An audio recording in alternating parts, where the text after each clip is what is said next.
పరిసర గృహాలకు సంబంధించినటువంటి దోషాలు కానీ, పరిసర గృహాలకు సంబంధించినటువంటి కోణాల పోట్లు కానీ మన నూతన గృహానికి పడకూడదంటే ఖచ్చితంగా శాస్త్రం ప్రకారం, అంటే శాస్త్రం ప్రకారం కూడా ముందు ప్రహరీ కట్టి తర్వాత గృహ నిర్మాణం చేయాలి.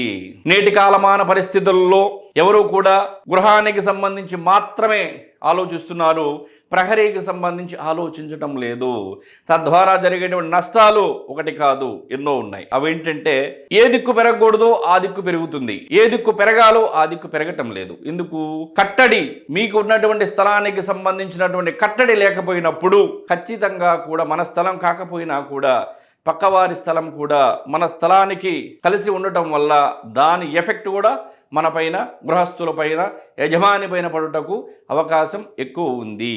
ఇరుపోట్ల వల్ల ఇల్లు చెడే, వాతపులుప్పుల వల్ల ఒళ్ళు చెడే. అంటే ఇరుపోట్లు గనక గృహానికి తగిలినప్పుడు ఇల్లు చెడుతుంది, నిర్మాణం ఆగిపోతుంది.